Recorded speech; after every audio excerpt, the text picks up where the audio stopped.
Welcome to our channel. If you haven't done it already, please subscribe. The Penguins of Madagascar. King Julien's Guide to Ruling the Zoo. Hello there, book reading person. It is I, your king. That's right, King Julien. But you can call me King Julien. Okay, settle down. Don't get so excited. I know it's quite an honor to be reading a book that I have been writing. Are you settled down now? Really? For sure? Okay, good. Now this book is all about how to rule the zoo like me. Of course, this is quite impossible for you because only I can be king, but who am I to take away your dreams? Oh yes, I am the king, that's who. This is really going to be a treat for you, you know. This book contains all my kingly secrets, but most importantly, it's about my favorite subject, me. M to the E, me. And who better to write this book? Because no one loves me as much as I love me. First, you need a kingdom. You can't be a proper king or queen, silly person, unless you have a kingdom to rule. See, the word king is right there in the word kingdom. That proves that a kingdom is super important. I suppose you could call your own room your kingdom, or queendom. Then you could rule over your stuffed animals, pets, little brothers or sisters. But it's not the same, really. Now, as king of the New York Zoo, I have quite a large kingdom. I often explore my kingdom on my many royal walkabouts. This place is full of so many fantastical things. Did you know, for example, that there is free gum under all the benches? Now I ask you this. What good is a king all alone in an empty kingdom? No good, I tell you. The royal kingdom must be filled with those who are to do my bidding. Which brings me to royal subjects. Come to think of it, I don't know why they are called royal subjects. I am the king, and therefore I am the only one who should be royal. Nevertheless, my loyal royal subjects are good for all kinds of things. Groveling, obeying, and combing the knots out of my tail. Let me begin with my fellow lemurs. First, there's Maurice, my chief advisor and primary pampering person. Then there's Mort. What can I say about Mort? He's annoying and a little pathetic. His only good quality is that he's a big fan of me. My other subjects include my neighbors. There is Marlene the otter. She's very nice, but not so groveling enough, if you ask me. There are also the pansies, or chimpanzees, as Mason and Phil like to be called. I think they are a little lowbrow with all the poo-flinging, frankly. And of course, there are the silly penguins. They're always doing the high-fiving and karate chopping all over the place. They aren't too annoying, except when they ignore my commands, don't take me seriously, and assault my kingly senses with their savage, fishy-smelling fishes. Yuck! Oh no! This book has taken a wrong turn away from the fantastical subject of me. Let me get back on track by telling you more about me, or at least about my very favorite kingly object. The King's Crown. My crown is proof of my kingliness. It is nearly as awesome as I am. Just look at it. It has a majestic palm frond chosen for its stately colors. They complement my luxurious fur and beautiful eyes, of course. Now look at my head without my crown. No good, is it? Does not my head look naked? I look so much less regal, too. Although my regal profile is still quite regal, I must say. I once traded my crown for a special helmet that the penguins let me have, after I snuck in and took it from them. The helmet was perfect for me because it magically brought me things. This is something every king should be having. In the end, I decided to go back to my old crown, mainly because the silly penguins kablooied the helmet off my head. Besides, I have Maurice to bring me things. He even brought me my crown to cover my head's kablooied bald spot. Remember, every king needs a royal crown. Well, that and a royal throne. The royal throne. A king just has to have a throne, there for sitting on and looking down upon people. You see, a good king knows how to make everyone else feel inferior. It's only proper. My throne is very special. It has been passed down from generation to generation. It was hand-carved from the wood of the largest baobab tree in all of Madagascar. And it has a built-in seat warmer, because my royal tushy gets freezy in the winter. I think traditional thrones are best. Once I had Maurice build a super comfy Pampering floaty throne. It was one of those things that sounded better on paper, let me tell you. I almost flew away, and I had to be rescued by Mort. Can you be believing it? Mort is for pampering, not rescuing. Royal pampering. What good is being king if you cannot be properly pampered? That is what I am always saying, and look, I just said it again. Lucky for me, as king, I am an expert at being pampered. I am skilled in the fine art of giving Maurice my blending order for groovy smoothies. I know just how to position myself for the royal sponge bath and the royal booty scratching, and I always know when I am about to sneeze. This way, I can have Mort hold my nose, or if he's too late, he can act as the royal tissue. Don't worry, he loves it. I know what you may be asking yourself. Is there not more to life than just being pampered all the time? Well, like I always say, there are no silly questions. Just silly people asking them. But of course, there is more to life than being pampered around the zoo. A king must also be pampered outside the zoo. Royal travel. This is one king who likes to travel in style. Whether I am driving the royal scooter or the royal advisor, I'm happy I don't have to use my own muscles to get around. For long trips, I ship myself Super Platinum Premier Overnight Express. This is how a king is to be rolling. And when I reach my destination, I remember one very important kingly thing. Always give someone the honor of carrying the royal luggage. It is a courtesy, you see. Plus, there is that thing again about me not using my muscles. Also, when a king arrives somewhere, he must be properly announced. Maurice is very good at this. One of my favorite announcements is, "All hail King Julien, leader of the lemurs and lord of the ringtails." That one never gets old. Remember, a good announcement is also a courtesy to the peoples. It reminds them that I am better than they are. This is how a king should be ruling. King Julien Day.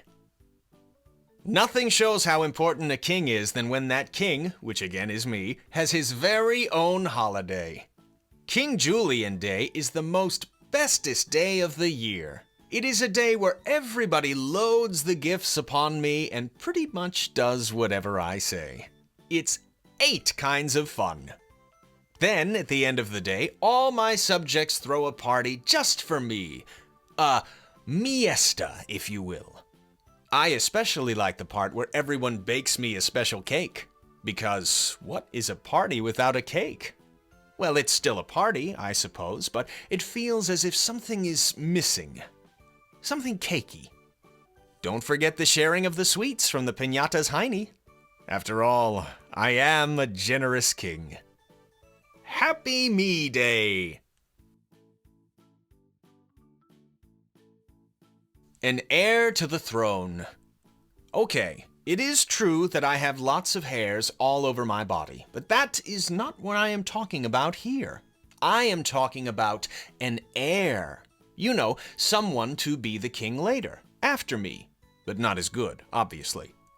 I am King Julien, and I approve this flashback. I once had my very own heir when Marlene found an egg left all by itself. I named it JJ, Julien Jr., and dreamed of raising it to be just like me, handsome, brilliant, and most of all, humble. Unfortunately, it hatched and did not look at all like me. It was a duckling who would rather be more like a silly penguin than a regal ringtail. That's okay. I know little JJ will be back someday, because I have all the things a young person could admire. A blatant disregard for rules, down-with-it dance moves, and many material possessions. Which brings me to the next thing a king needs. Royal treasure. This is very, very important. The king must have enough wealth and treasure to keep him 100% out of touch with the needs of his common subjects. I am talking real treasure. Not one of those friendship is the greatest treasure of all deals, because you can't trade friendship for, the goods and services. If you ask me, fruit is the best treasure of all. Fruit is sweet and tangy and juicy and sweet. Did I say sweet twice? It doesn't matter. Fruit can be sweety sweet. Except for grapes. I'm not completely on board with those. The other great thing about fruit is that you can be throwing it at your loyal subjects. Abuse of power. What good is it to be king without being able to boss around the little people? Why am I asking you? You are a little person. I am the king. Sometimes, as king, I like to borrow things. Like when I borrow the penguins' delicious food for my stomach. Or when I borrow their TV. Or when I borrow their toothbrushes to scrub my hard-to-reach nether regions. This ruffles the penguins' feathery parts, but I don't care. This is what is great about being king. Also, as king, I get to make everyone do the work while I watch with anticipation. This, too, is one of the perks. I am not a bad king, though. I always do the right thing, eventually, when there's no other choice. But I will never apologize. My policy on apologizing is clear. It is for the weak and wrong. In fact, if anyone demands an apology from me, I demand an apology for them demanding an apology. I have several rules like that. Royal decrees. A king must be constantly making up rules to keep his subjects in line. These are called decrees, and I'm famous for them. A couple of my decrees are, nobody tells the king I told you so, and the king, which is me, shall never lift heavy things. However, one of my best decrees is, from this moment, which is happening now, and on, anyone who touches the king's feet, which are mine, will be punished most savagely. They will be banished forever or for eternity. I'm flexible. Mort was not so very good at keeping away from the royal feet, so I banished him a little. Don't worry, I let him come back eventually. As king, I can break my own rules anytime I want. Again, this is one of the perks. Now always remember, a king must keep coming up with these important rules, no matter how silly they seem. Luckily, I'm the best at that. In fact, being king means you have to be the best at almost everything. Be the best. Being the king means never having to say you're sorry, and it also means never having to say congratulations on winning that thing. Because I am the one who is always winning, because I am the best. The silly penguins think they are the best with all their secret missions and code-talky things, but the king is always the best. That is just the way it is. I even beat the penguins many times at their own capture the flag game. It was quite fun and satisfying. As the best, I deserve many, many trophies. Trophies not only show everyone that I am the best, but I can also see my reflection in their shiny goodness. It's a win-win situation. I'm the best at dancing, the best at being pampered, and the best at roller skating. And one time, it was I, not the penguins, who scared away the evil spirits from Marlene's habitat. I did it with my special spirit-scaring dance skills. Did I mention that I was the best at dancing too? Of course, these were regular plain evil spirits, not the famous sky spirits. Keep the sky spirits happy. As king, I am so special the sky spirits send me signs because I am king. Some people say, and I won't name the names of the penguins or the chimps, that believing in the sky spirits is nothing but superstitions. To that I say, yes, these stitions are super. They are the sky spirits. Unfortunately, I don't always please the sky spirits. There was the time when they trapped Maurice inside a magic thingy which they dropped into my habitat. The penguins called it a camera. But I know it was a magic king thing the sky spirits gifted to me. It didn't matter though, Maurice was gone. I begged and pleaded for them to return my big-bootied buddy. Luckily, the sky spirits took pity on me and released Maurice. He was just in time for my 4 o'clock pampering. The penguins tried to tell me that Maurice had simply run away for a little bit, but the penguins don't know the sky spirits like I do. Silly penguins. Just as the sky spirits watch over me, I like to pass along that good juju by watching over my own peoples. A good king always remembers this. Spy on your subjects. A king must constantly keep a watchful eye on his kingdom, especially his subjects. Not only are my subjects all the time getting into trouble, which sometimes I cause, but also they are more fun to watch than any show on TV. They are the realest of the reality shows. My subjects are a slippery bunch, especially the slippy sliding penguins. One time I had to keep a very close watch on them. They were trying to get more stinky fish that are all the time smelling up the royal nose. P.U. Another time I had to sneak around and taunt Skipper. He wouldn't accept my challenge to beat him at his capture the flag game. The taunting was more just for fun though. I must tell you, I am the sneakiest of the sneakies. I can be watching from almost anywhere at any time. I could be sneaking up behind you right now. Just kidding. Made you look, you silly person. But seriously, being a sneaky king isn't just always for my own entertainment purposes. One thing a king must remember is that he can't trust anybody. Okay, just because I'm paranoid doesn't mean that everyone isn't really out to get me. Watch out for usurpers. A usurper isn't someone who steals a nice fruit smoothie. I didn't say a you-slurper. A usurper is someone who wants to steal my throne.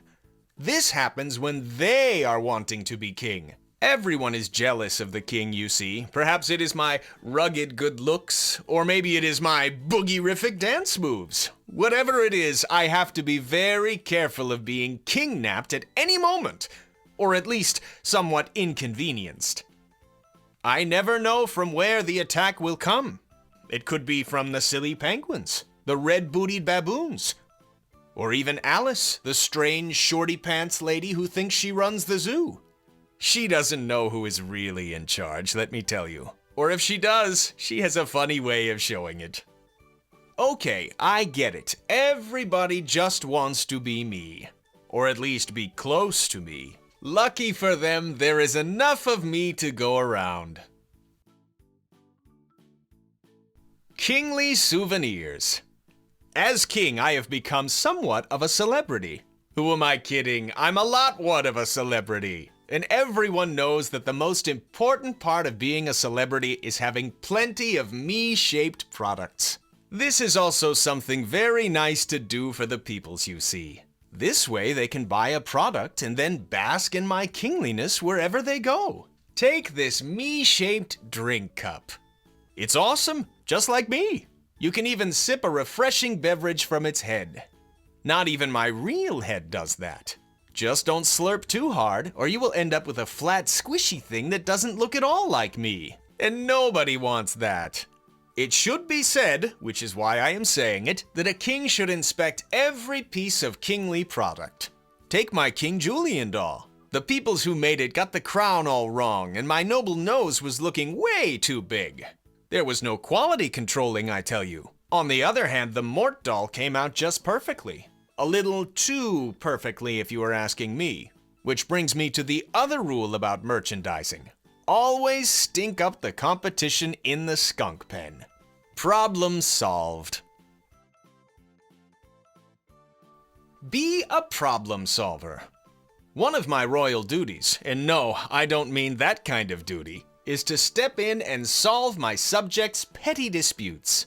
By the powers invested in me, I have the answer to all of their problems. I'm often asked to take control of a crisis. Even when I'm not asked, I sometimes do it anyway. After hearing my subjects' baby squeals for help, I, which is me, the king, must use my superior big brain and plan to come up with a carefully planned plan. Sometimes the plan is to outwit someone with the outwittiest of wits, like my brilliant strategy of running away in terror when Marlene had the cooties. Then there was the time Mort became trapped inside the popcorn cart.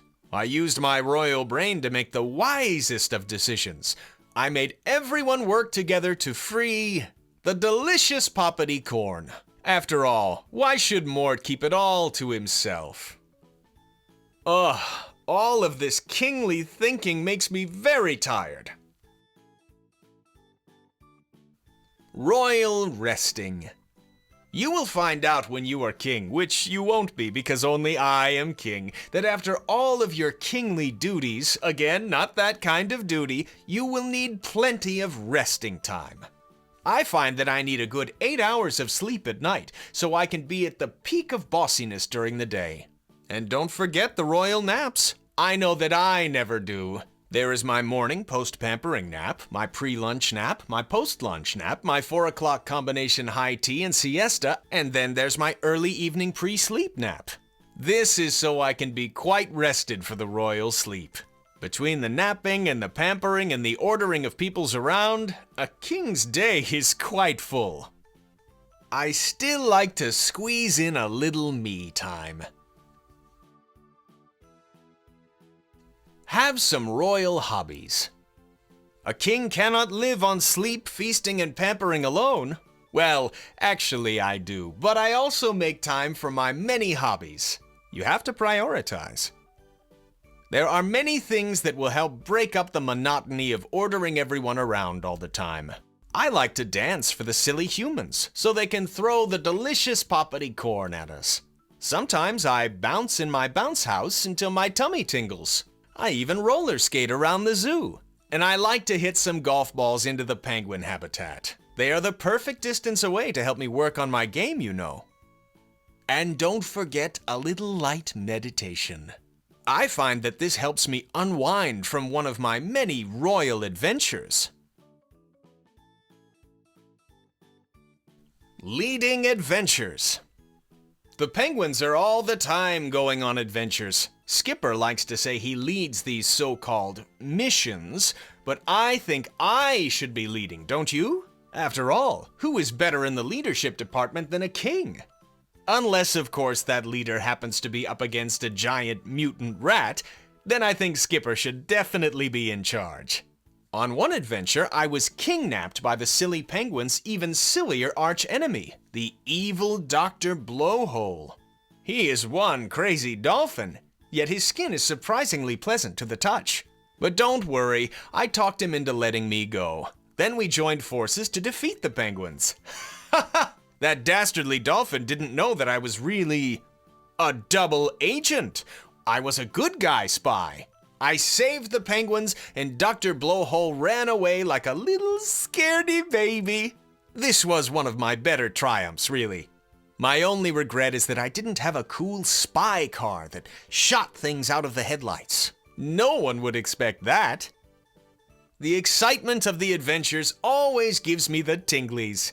So I have Maurice scratch me until the tinglies go away. Maurice is not as good as the penguins in the adventure department. He doesn't have any karate chop commando skills. He excels more in smoothie blending and administration. But I don't let Maurice's shortcomings bring me down. Wait, there's more. A kingly attitude. That's right, this is probably the most important part about being king. You see, I am brimming with confidence. There is nothing I cannot do, except kiss up to my own hiney. And that is what Mort is for. Do you think this kingly attitude comes naturally? Well, yes, it does for me. But for anybody else, it would take years of practice to become this noble, dignified, and superior. Plus, I like to mix in a little kooky. That way, I get to use the crazy eyes once in a while. Wait a minute, did I say a kingly attitude was the most important part of being a king? Well, I didn't say that, because if I did, I would have been wrong. And I am never wrong. Actually, the most important thing about being a king is... Now pay attention. Here it comes. Kingly dance moves. That's right! You didn't see that one coming toward you, did you?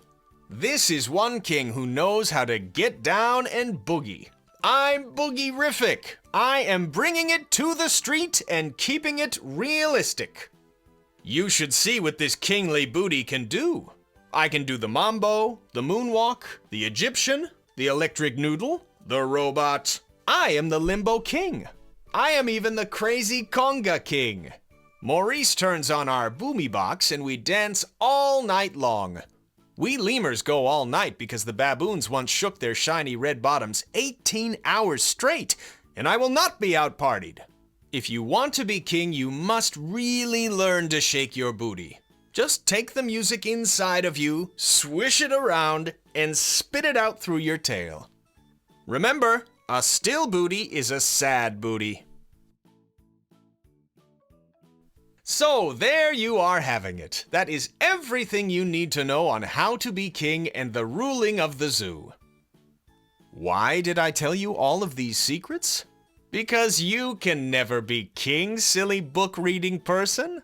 Only I can be king. You really should be knowing this already. I said it right there on the first page.